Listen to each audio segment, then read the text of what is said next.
What's up, Western Oregon? Trevor Denton, Danny Vigil here, back, of course, with another edition of the TD Show. You like that name, Trevor and Danny, even though you get kind of the second billing there? Are you okay with the name and everything? No, 100%. TD Show, it flows. It's smooth off the tongue. Yeah. It works for everybody. Yeah, we're getting going. We got this thing on YouTube, on Yes, the sir. KVAL, KMTR pages.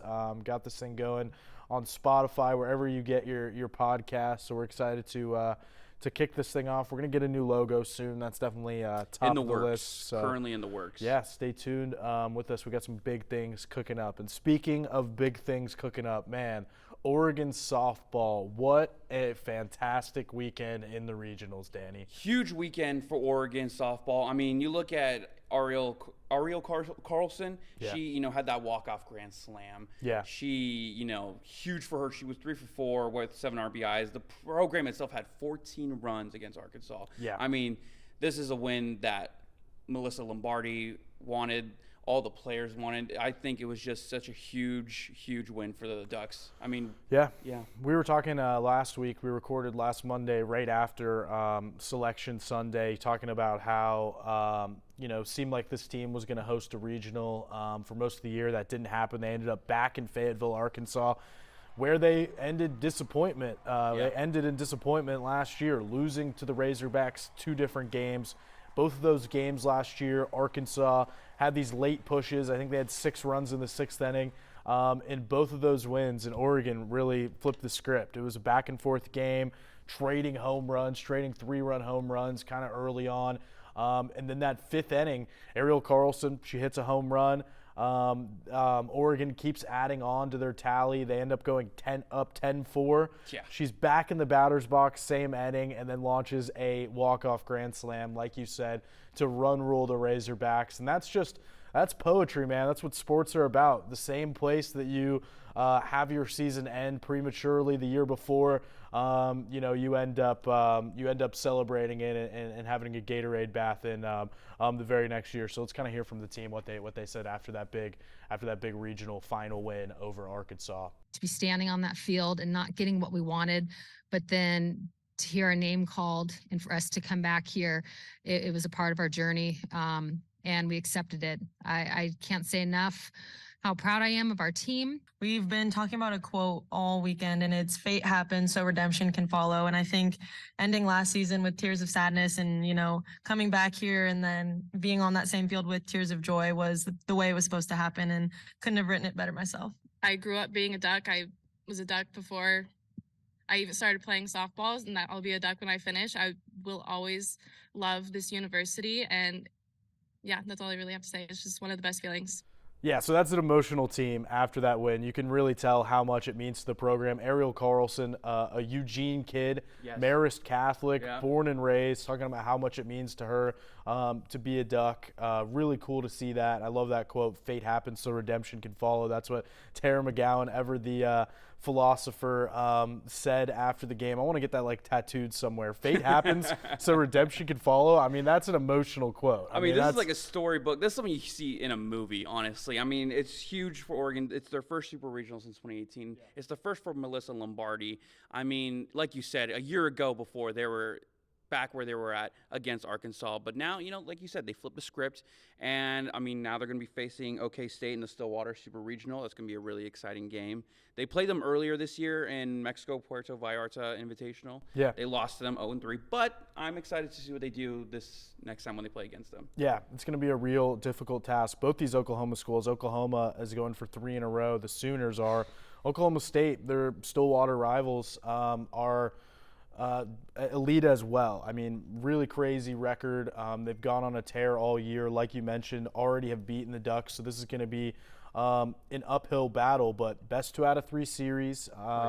Once again, you want to take game 1 just like they did in this regional. Taking it to Notre Dame in that first game was kind of huge. So I think they've got a chance. I think it's going to be very, very difficult. But I think what we've seen from this team already in the regionals, and I think we already knew this, but it's being kind of, I guess, reinforced to us, is that they're resilient. They're able to come back. I think that comes from experience. They're able to go down 4-1 in the 3rd and respond with a home run in the 5th. Like, they're never really truly out of it. I think that comes from experience. This is a very Older group, I mean, Allie Bunker's already been drafted professionally, you know, Yeah. she's still playing. Tara McGowan's been around the block for a while. Carlson's been a staple of this team. So I think you're not seeing a one-year team. This isn't something that happened overnight. This has been building under Missy Lombardi this entire time. This feels like the culmination. This is what they've been waiting for, what they felt like their destiny was last year that didn't quite happen. So I like this team. You know, they kind of limped into the postseason. We were talking about that last week, you know, how they kind of limped in a little bit, losing some games they maybe shouldn't have towards the end, getting swept by Utah. And a lot of those Pac-12 teams still floating around. I think there's 3 Pac-12 teams still left. So Pac-12 softball is ridiculous. I think they went through the gauntlet all year long, and they saw the fruits of that difficult schedule pay off in this regional, going undefeated too. I mean, you don't see that too often in a double elimination format. They didn't lose a single game. They didn't really make this very dramatic. They said, you know, we're closing this thing out from the get-go. We're not going to go to that second game later in the day, because if they had lost to Arkansas, they would have had to play another one at 4:30. I feel like then the momentum is all in the hands of the host school. They're at their home park. They pick up an emotional win to force a game 2. Then I feel like the Ducks would have had their backs against the wall, but they said, no, we're ending this on your home turf. We're ending this right now. So I thought that was a really, really, really spectacular win by Oregon, and really good for the program. That series will start Thursday. Best 2 out of 3 in enemy territory again. Yeah.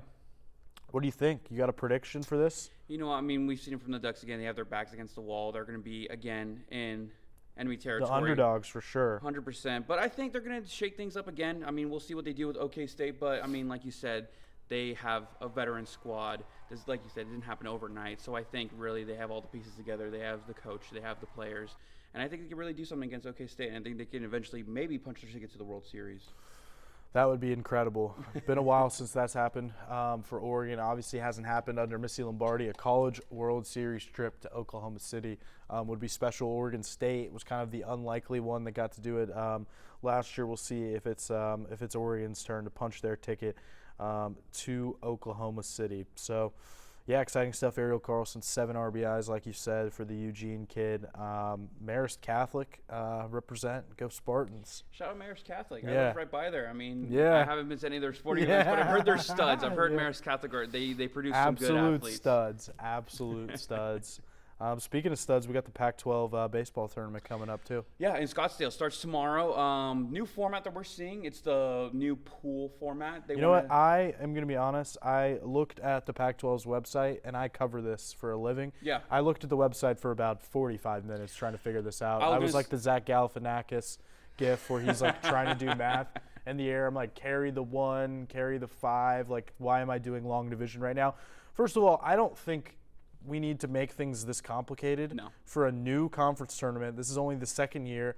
It's something you're trying to kind of market and brand. Make it single elimination, 8 teams. Like, what are we doing? I'm not sure what the exact goal is. I feel like you saw some of the positives, though. Why do you think that Basically, the positives I saw was that instead of 8 teams, it's 9, right? So it gives that one team that one extra chance. Yeah. Where there's a wild card spot. And then the other thing was they wanted to prevent all those delays that we see, you know, in baseball. It happens all the time. So if you look at the pool format, it's 3 different days, and each day there's 3 teams in each pool, A, B, C, and then there's 3 games. So the first game starts at 10, the other one starts at 2:30, and the other one starts at 7. So there's like a 4.5 hour like break in between. So that was basically the big thing is they want to prevent the delays so these teams aren't going late into that. I forget, I think it was OSU last year.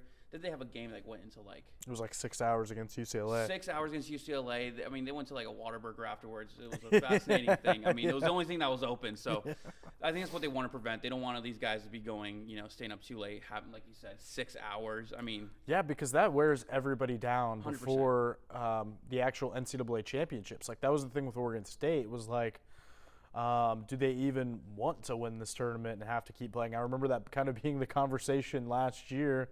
People asking Mitch Canham that because it's like, at this point, man, the arms are all that matters. Your bullpen, and when you're playing a 6-hour game like that, that'll hurt you pretty quick. So yeah, it'll be fun. I mean, I like a tournament play. I wish it was a little more simple.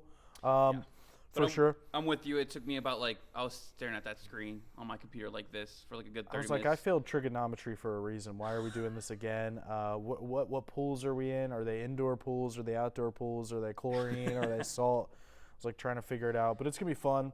In Scottsdale, we got the Beavers. They'll face Arizona. Yeah. On Wednesday, right? Or do they play a game on Tuesday? They play on Wednesday, and then they play again on Thursday. So they don't play in that first pool, which is Tuesday. Oregon will be playing, though. They'll be playing Cal, and then Stanford on that last pool. It's a complicated thing. We'll figure it out as we go. But, yeah basically, Beavers, they are the number 2 seed.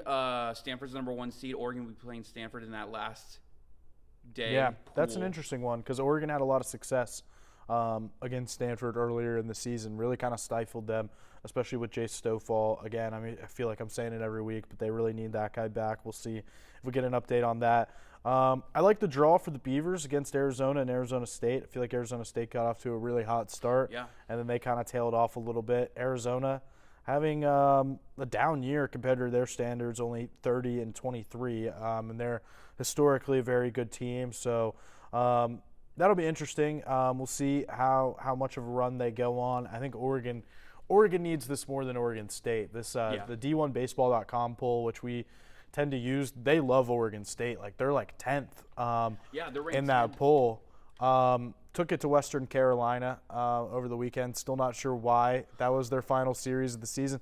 And everyone's like, well, you build momentum and you get these easy wins. It's like, yeah, but it doesn't help your resume. Exactly. I was looking at the RPI, Western Carolina, like I had to control find it for like 3 different pages, you know? when you keep having to do load more to get the control find. There's paywalls. I was getting Western Kentucky, I was getting Western Lafayette A&M, I was getting Western Tennessee, and I finally got to Western Carolina. So not wins they're going to help their resume, but they were just crushing it out of the park. 20-7 win on Thursday. So Oregon State ranked 10th in the nation in D1Baseball.com poll, so I don't think they need this as badly. I mean, I guess wins always help. Last year felt like they were more of a lock to host the regional, so it's like, why do they even need to be here? Yeah. Kind of like that senior going in for that last week of school when you're already done with finals, and you're like, it'll be fun to have like a little parade at the high school, I guess, but like, why are we here? A little senioritis. But I think it's a little different this year. I think they're a little more on the bubble. Oregon, on the other hand, they could probably use some wins in this. So Oregon, I think, will be in a position to take it a little more seriously. We'll be right back. We're going to do we teased this last week. We're going to talk some football, and specifically, we're going to be picking which units we would rather have this year between Oregon and Oregon State. And I think you might be surprised by some of the answers. Stay tuned. All right, welcome back to the TD show. Before we dive into which units that we would select between Oregon and Oregon State football, let's just start out. Huge recruiting string for Dan Lanning. May is a big month to have recruits on campus. They've been putting in work. Michael Van Buren from the DMV area, kind of a rising hotbed for recruiting. And, when you're in Oregon, not a ton of talent in this state, so you've got to get creative and recruit nationally. Dan Lanning, obviously, from Missouri, SEC roots, so he's going to dip into these regions to find someone. And he decided to get Michael Van Buren.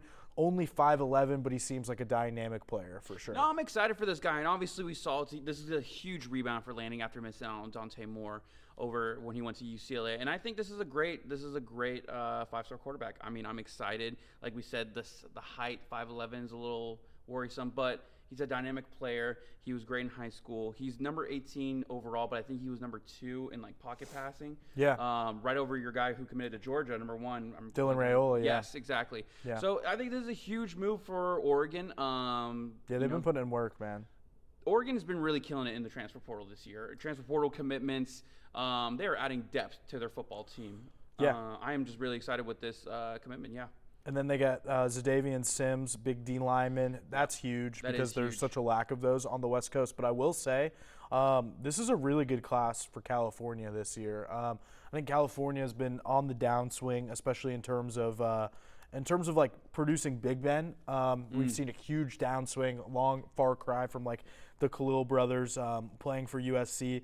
it's been harder and harder to find these guys. So you have to go into an area like Oklahoma and steal some guys away from the Sooners like they did with Zadavian Sims. You're going to have to get into Oklahoma, Louisiana, Georgia, and snag a few guys and kind of piecemeal this together because there's not a lot of front seven guys on the West Coast. That being said, there's a trio of guys at Mater Dei right now that it's going to be an absolute war, I think, between USC and Oregon to get those guys. You have Brandon Baker, the number one tackle in the country, is a Monarch. You have to get those guys. It was like Josh Connerly when Lanning first got here. You saw the euphoric celebration in the HDC, the videos that still goes around. Like, the reason why he celebrated that harder than maybe other recruits is because O-linemen are so critical, and there's such a dearth of them even nationwide that when you get one, it's huge, and you have to lock those big boys down. They're going to definitely want to get this guy, Brandon Baker, out of Mater Dei. They have a 340-pound interior lineman that's going to be a war between USC and Oregon to get.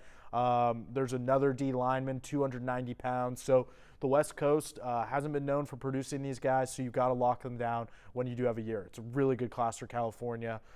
25 guys, I believe, are top 300 recruits, which is up from last year. So important class. They also got a receiver, right? Yeah, just this morning they got Dylan Gresham. He's the third wide receiver to commit for Junior Adams in this recruiting cycle. Them getting his commitment, that they jumped up to fifth in the country according to 247 Sports in recruiting. So Oregon, like I said, they are making some real moves. Yeah, this offseason. Yeah. I'm really excited. I think having another receiver already in such a really good wide receiver room is just another level. I'm excited. Yeah, so they're fifth in the country in the rankings, far above everybody else in the Pac-12. And this is how Oregon has separated themselves in recent years, is recruiting. I did see there's been some interesting discussions about this on Twitter, about their recruiting compared to the rest of the Pac-12. I did see one fan kind of be like, I don't care about these recruiting. This is an interesting take. I saw a fan say, I don't care about all these recruiting rankings. We've had this for a while.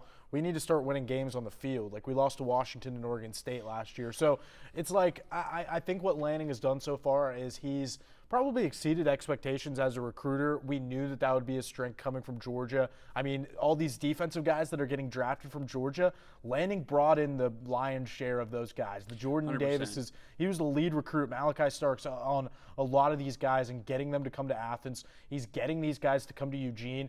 I think he's very committed to the state of Oregon. He's been buying some property, man. If you look on Zillow, he's been he's been going crazy with some purchases. So I think he's committed to Eugene, which is kind of the fear.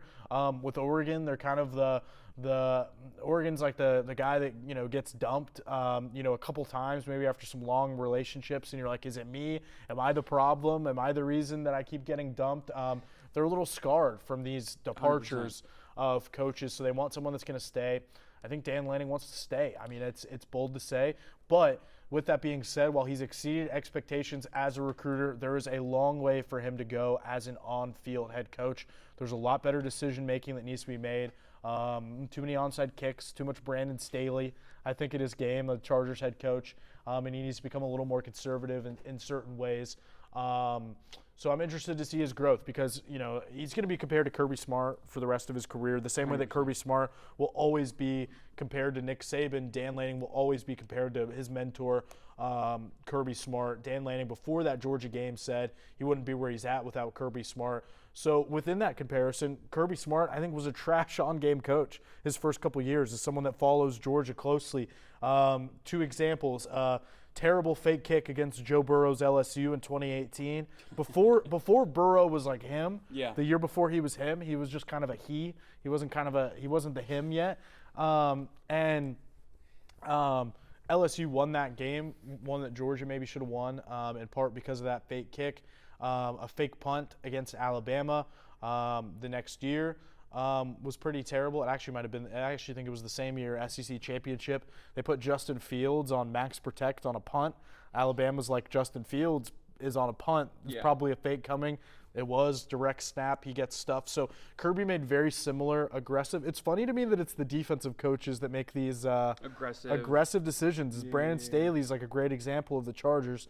I think Kirby was very similar early in his career. I thought he was pretty bad at clock management. He just wasn't a good on-field coach yet, even though he's bringing in all of these incredible, talented players. But then you flash forward to this past year, the playoff game against Ohio State, and it's such a reversal. He realizes that Ohio State's probably running a fake punt that would have won them the game. There was like not that much time left. 4th and 1, 4th and 2. He realizes that they're in a weird punt formation, and he calls a timeout, which if they build a statue of Kirby Smart, that's what my dad always says, they're going to make it of him calling a timeout. So Dan Lanning is in a similar boat where the recruiting is going. He's got to be a better on-field coach. Any thoughts on that? I mean, yeah, like you said, I think recruiting, I think he's just been killing it. He's got it all it's a testament to him and his coaches. You look at Carlos Loughlin and all the other guys, Junior Adams, so on and so forth. But I think, I agree, his on-field coaching, he's a first-year head coach. Yeah. Right? He got him to 10 wins. But I definitely think, he really showed in those games against Washington and OSU. It's like, oh, yeah, this is the clock management, some of the play calling, not calling a timeout when, and so on. But then you look at the flip side, and you look at that game against Wazoo, that comeback that they had against Wazoo. True. So it shows that he has these glimpses of being like a really, really, intelligent head coach. But like I said, first-year head coach, he's going to have his struggles. But I think overall, he had a great first season. Great first season as an he as passed a the head test. Coach. 100%. I thought that was a fair comment, though, because I think it was the same thing under Cristobal. Not the best on-field coach, in my opinion. No. His offenses were very bland, very vanilla, especially with Anthony Brown. And even Herbert, I don't think they let him loose all the time. And you see it now with the Chargers. He's ripping it so much. And not to go on a little Cristobal rant, but it's like when he brought in Moorhead, and it's like, oh, now we're going to have a flashy SEC offense. And it was still very much just vanilla, not explosive. That pistol formation is gross to me. Running I've never been a fan of the pistol. No. Especially when it's like 3rd and 2, and you're in the pistol. It's like you're already you're back against the wall. Whereas Lanning's willing to get in that I formation. UCLA, he did an entire drive with Bo Nix's right under the center's butt. So it's an interesting time. So let's get into this. Let's get into we've already kind of mentioned OSU and Oregon. Let's go unit by unit. We're going to start with the offense this week and then go to defense this week. So to lay the ground rules, we're just going based on this year, which unit between Oregon and Oregon State we would rather have on the field for this year. So let's start with the quarterbacks. I'll kick things off. This was a tough one. All of these were secretly tough, which I think shows how close these teams might be in 2023. I like this exercise because it kind of gives a glimpse into that. But I thought this one was really close because Oregon obviously has the best of the 6 quarterbacks that we're probably considering in this. Oregon has the best one with Bo Nix, but that Oregon State room is maybe deeper. In case of injuries, you have DJU, you have Ben Gulbranson, you have Aiden Childs, who that I'm extremely high on, the freshman out of Downey, California.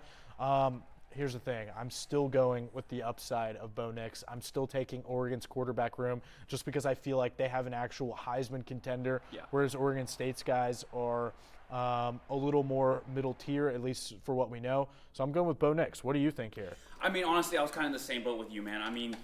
Going back to it, when I was going through this, and I'm a diehard Oregon fan, obviously I went to UO, but there was a couple times I was like, oh man, the Beavers have the better room. And going with the quarterbacks, yes, the Beavers have a much deeper room. They, like you said, Gulbranson, DJ, and Childs. But with Bo Nix, like you said, he's a Heisman candidate. He had career highs in damn near every field. Yeah. He looked sensational. And I was the guy who wrote him off way too early. The moment he came here, I was like, oh, Bo picks. Making the jokes. Good Bo, bad Bo. Exactly. And I'm just like, at Auburn, he had his flashes, but I never thought anything really highly of him. And then you look at what he did at Oregon. He had a monster year.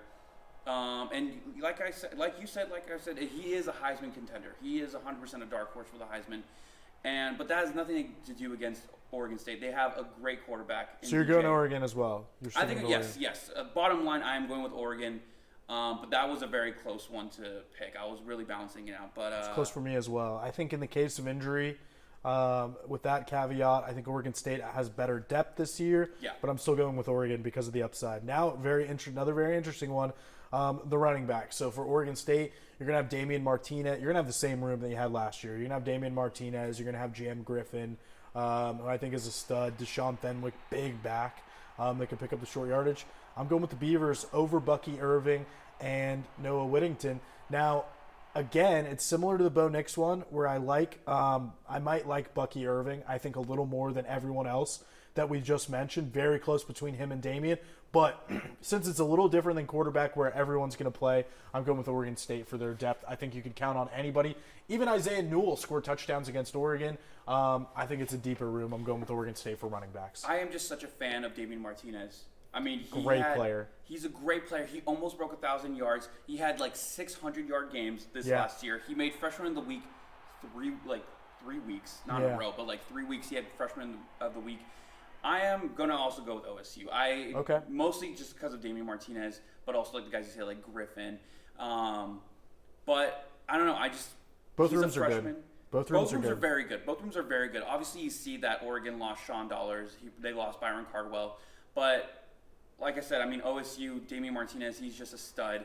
He's a freshman, and the sky's only the limit with him. I think he's going to have another big year, especially with the Beavers. 4 of their 5 offensive linemen are coming back. I think he's going to have, like I said, another huge year. Might even break 1,000 yards this season, Yeah. I am very excited, so I'm also going to go with OSU. I think the top 3, OSU is a little bit better. But Oregon, worth mentioning, they have 2 4-star freshmen coming in that both should be pretty good. Jordan James as well is a good depth piece. So that might have been the closest decision. This one's not close to me. Wide receivers, I'm clearly going with the Ducks. Same. I think this was a weakness at times for Oregon State last year until Trayshawn Harrison. He got rid of some of his drop issues that he had earlier in the year. And let's just combine tight ends with this, I think, with wide receivers. But this room, I don't know if it's improved for Oregon State. They didn't really do anything in the transfer portal to bolster it. I am expecting a big year from Silas Bolden. We've been kind of waiting for that breakout year, and he showed moments. I mean, some spectacular catches. We'll probably be showing this one as I'm speaking right now. His diving catch against Florida. I had a great shot. I was like right there. You're watching it right now. I was right there diving out. He makes some incredible grabs. You have Anthony Gould back, who's an excellent returner, but the upside of Oregon having Troy Franklin, Tez Johnson, Trayshawn Holden, Chris Hudson, all those guys balled out in the spring game. I'm going with Oregon's room there. I think they have a legit Biletnikoff candidate and Troy Franklin. And Oregon State, they've got some guys on the smaller end. I don't think their room's elite, though. No, and we pretty much have the same list damn near. But yeah, I mean, I'm going to have to go with the wide receiver room for Oregon. Like you said, Troy Franklin, Trayshawn Holden. If you want to combine tight ends, I mean, once Terrence Ferguson comes back from injury, he's going to be big. But also on that side, too, kind of going more forward into tight ends, I think Patrick Herbert is due for a big year. Yeah. I think if Terrence Ferguson is still out, I think we're going to see a lot of production coming out of Patrick Herbert. Great blocker. Lanning was saying during spring practices he loves the consistency of Herbert. He's really excited to see him play. Underrated player. I'm excited. I think this is finally the year that we see Patrick Herbert explode. I like that take. And then, I think it's going to be a big year for the tight ends as well. Cool. Yeah, let's go. And Oregon State obviously loses Luke Musgrave, so definitely giving the tight end edge to Oregon as well, even though Oregon's room is a little probably more thin than they'd like it. All right, let's close out with the O-line. I think the most important part of any offense. I think the reason why Oregon was 10-3 was having so much experience, so many seniors. Yeah. They're losing that. Oregon State still has experience. Talaise Fuaga is going to be one of the best offensive linemen in the country. Jake Levengood, dog. Talaise Fuaga, dog. And they've got some good players. So I'm going to go with Oregon State for sure with the O-line. I think Oregon State is great coach too, Jim Holacek. Oregon loses theirs. I kind of factor that in, Adrian Clem. Yeah. So I'm going with Oregon State. Yeah, I mean, you saw Oregon lost 4? They lost 4 of their guys. They got Jackson Powers. They got Stephen Jones coming back. But I just think Oregon State, you saw what they did last year. You saw what they did for Damian Martinez and just protecting the quarterback. And I think it's going to be big when it comes for DJ Uyunglele. We got to get this right. Whatever. Play the pronunciation again. You go Uyunglele. So Uyunglele. Okay. So we will have to play it because I am butchering it right now. But I think Oregon State has a really strong offensive line, and I think with Oregon, they do have a really good one, but they have some newcomers coming in. They have some people from the transfer coming in. They have some veterans, so I think it's good. And they also have their new coach from the Patriots. So it's going to be, I think it's going to give him a couple of games to figure stuff out. Jackson Powers being under center is going to be definitely interesting. I'm excited for him, though, especially when Alex Forsythe went out. But, yeah. I think both teams, I was kind of torn. I was going Oregon State. I think for this entire season, I'm going to go also with Oregon State. I mean, We've got the same list. We're gonna have to change things up for defense. For defense next week. I didn't realize how much similar ours. I mean, well, I didn't send pretty you much the mine same. until like 3 minutes before we started recording, so that's fair. But no, I think we're both pretty spot on. I do think it's worth mentioning that even though Oregon is losing 4 starters on paper, I think that's a little deceptive because you do have Marcus Harper back, who filled in admirably for Stephen Jones, who's also back. He didn't really play pretty much all season, Stephen Jones. So those are your 2 guards. Jackson Powers-Johnson in the center has experience. Josh Connerly, who we mentioned earlier, is a 5-star. Yeah. He'll probably be your left tackle, and he played about 200 snaps last year, had a catch against Colorado. Just throw that in there. And then you're adding a Johnny Cornelius, very highly touted offensive lineman from Rhode Island. So with that being said, not a bad room for Oregon. I think they're going to be fine. Alik Terry's inheriting a pretty good one. Those 4 starters lost are a little bit misleading, but I think with Mihalacek as the O-line coach, excellent. I mean, fantastic O-line coach for Oregon State, and then having those starters back, still giving them the edge. All right, we're going to see if I could speak here.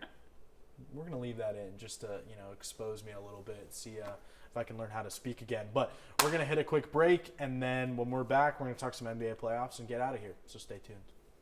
All right, Danny, welcome back, first of all, to the viewers. But you've been wearing a Lakers hat around the office. Tell us why. Why isn't it on right now? I think it should be on right now. It should be on right now, but our coworker Ronald Clark is not in the building, so I am hiding and not wearing the hat for right now. But basically, we made a bet. The Warriors played the Lakers. Whoever won that series would have to wear the opponent's hat. Obviously, the Warriors lost. So I've been wearing this Lakers hat, but ever since that photo it's on our coworker's Ron Clark's Twitter. There's a photo of me wearing the Lakers hat, and ever since that photo has been released to the public, the Lakers have lost since. So I'm just saying. You think Ronald cursed himself? I think Ronald cursed himself. I think I am a curse on the Lakers franchise, which is good because I absolutely despise the Lakers organization, everything about them. I am so glad that they're down to the Denver Nuggets. I'm the world's biggest Denver Nuggets fan right now. I mean, it's unreal. And then, I don't know. I just, I hate the Lakers. So you've been wearing the hat, but you think that that's actually been a positive for you? It has been a positive, like I said. I mean, they haven't won a game since. LeBron's looking old. Dude, he has been bricking three-pointers. Yes, he has. And he's been bricking three-pointers. He has, and I don't know why they just keep leaving D'Angelo Russell in the game. I mean, it's I don't know. It's an interesting thing. But then I'm also excited seeing the Celtics also being down. Yeah. I love Jimmy Butler. This Miami Heat team is so much fun to watch. They're cool. I love Eric Spoelstra, so I'm excited for this, hopefully, Nuggets Heat. I think we're getting it. I think we're pretty sure we're getting it. Both up 3-0 as of this recording. Could be an entertaining NBA Finals. I don't have a dog in the fight. I'm a huge Atlanta Hawks fan. Obviously, they got bounced out pretty early in this postseason by the Celtics. So I think I'm going for KCP, a Georgia Bulldog, for the Nuggets. I think I'm rooting for him, and I'll be rooting for Denver. I got a good friend that roots for Denver as well. So we'll probably get Heat Nuggets as the final series. Ronald Clark, poor guy, he's been screaming at the TV. This is the annoying thing about fans of teams like the Yankees and Lakers that have won a lot of rings. He's sitting there in the office like, it's so hard to be a Lakers fan. Boo-hoo. Hawks haven't won since they were in St. Louis in 1955. This guy also has a Philadelphia Eagles lunchbox, so I don't know what his affiliation was with Philly, but I'm sure when we have him on the pod, we will actually explain what his allegiances are and why he's also a Phillies fan. I'm excited to have him right here in the middle because these guys go at it, so maybe we'll have him on pretty soon. But thanks for tuning in. Oregon softball going to get going in these super regionals. That's going to be a lot of fun to watch as they try to punch their ticket to the College World Series and the Pac-12 Baseball tournament. So fun times here in Eugene, and maybe when USC and Oregon play November 11th, we can make a little bet over some hats. I don't know. I've never worn any Ducks gear purposely. Never worn anything Ducks related. So I can see you looking good in some green and yellow. I don't know if it's my color. I think the cardinal and gold would really bring out your eyes. I wouldn't say it's gold, more of a mustard, but we'll talk about that on a different day. That's absolutely ridiculous, what you just said. That sent me over the edge. All right, we're over on time, so we'll see you next week for another edition of the TD Show. Goodbye.